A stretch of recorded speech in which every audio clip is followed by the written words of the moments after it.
Hey everyone, welcome. In today's video, I'm drawing a face using just a few simple materials. I will take you through the whole process, share what I learned, the struggles I had, and a few tips along the way.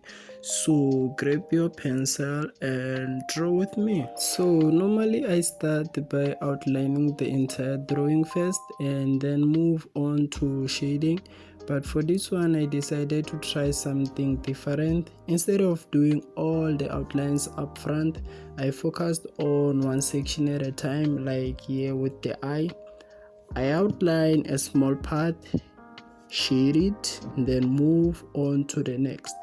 It's working fine so far, but I will be honest, it's a bit tricky, especially since you don't always know exactly where to shade when the full outline isn't there yet. But at the same time, it helped me slow down and really focus on each detail. I feel like I'm paying more attention to the form and shading, which is actually a good thing.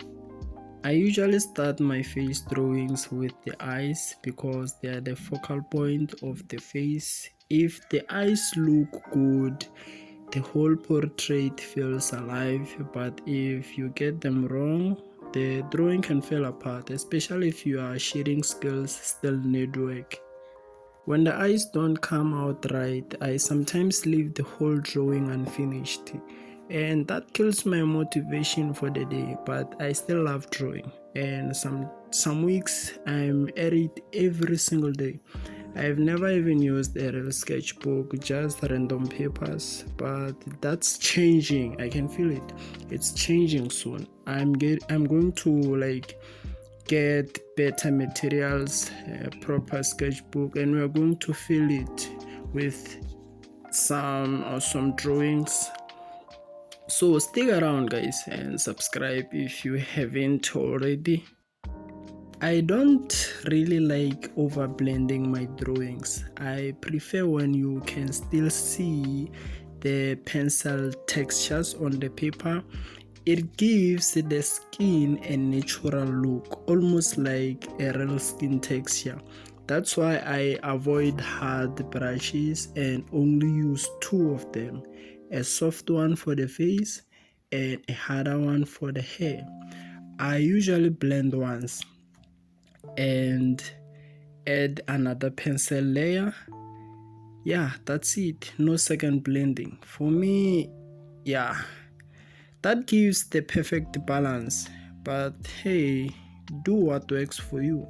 If you like that super smooth, fully blended look, that's totally fine. I used to do it too.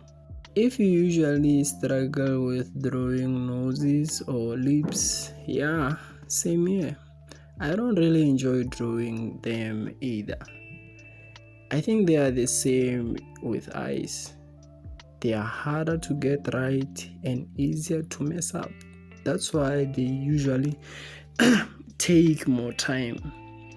And when I'm working on those parts, I build them up slowly with layers until I get the result I want. And if you are aiming for realism, keep your outlines light at first. It helps avoiding mistakes and makes it easier to adjust as you go. So that's exactly why I used only an HB pencil for this entire face drawing. I've mastered how to control it, whether I need dark shadows or light tones. I know how to get the effect I want. I didn't even need a darker pencil for the eyes. I do own softer pencils and charcoal, but honestly I don't use them much. To me, it's not about the materials, it's about the skill. I started with regular school HB pencils and I kept practicing until I improved. Now, even with just one pencil, I can still get solid results. So if you are just starting out, don't stress about having all the gear. Focus on your skill first. the result will follow. Yeah, now I'm finishing the whole face just using this one pencil. To be honest, I never really learned how to use all those blending tools like tissues, blending stamps, earbubs, or anything fancy. When I started, I didn't even blend at all. I used to leave my drawings just the way they came out. And then one day, a friend of mine who's also an artist told me he told me I should give blending a try. He handed me a soft brush, and that was the first tool I ever used for blending. Since then, I've just stuck with that brush. I still haven't tried the other tools, and honestly, it works for me. It's simple, but it gets the job done. So what I'm trying to say is that if you are just starting, don't stress about tools. Even with what you have now, that brush, that one pencil can take you far. Just trust the process and keep on practicing every day if it's possible. Before we move on to the hair, I just want to point out a small mistake I made on the neck. As you can see, I added a bit too much dark shading. In the reference photo, the neck is slightly darker, but I think I overdid it here. That's why I always recommend building up your layers slowly instead of starting with heavy dark shade. Likely I was using an HB pencil which isn't too dark.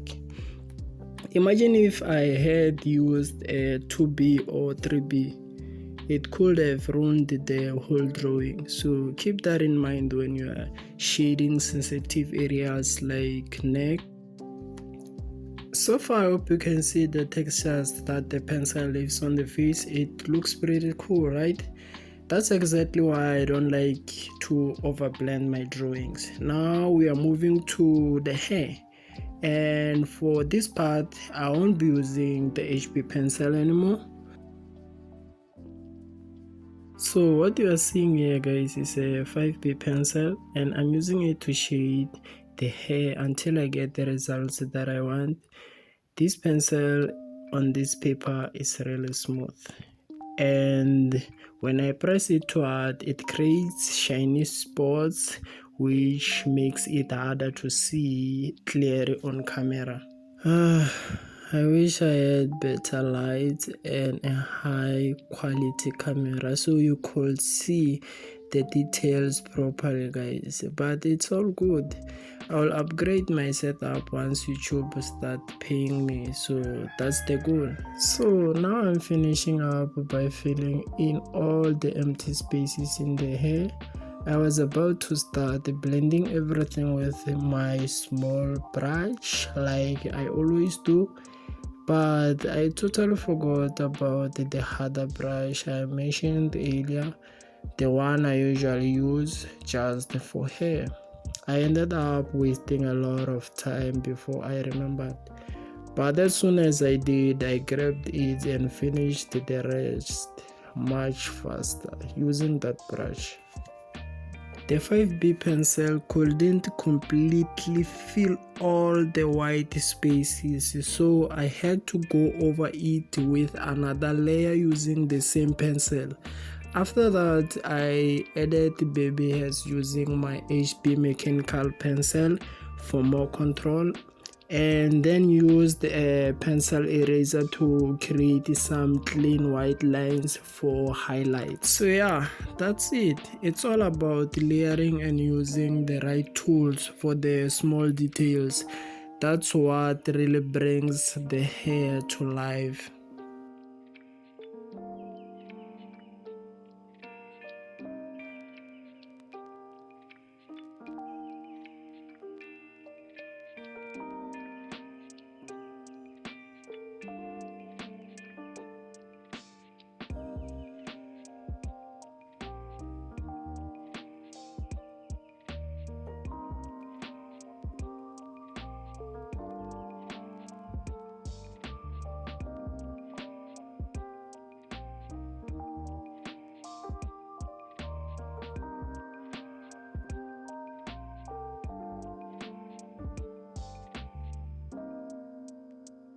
Alright guys, we have just finished the drawing. I really hope you enjoyed the process. Let me know what you think of the final results down in the comments. I would love to hear your thoughts. Also, don't forget to like the video, subscribe if you haven't already, and I will see you in the next one. Much love and thank you for watching.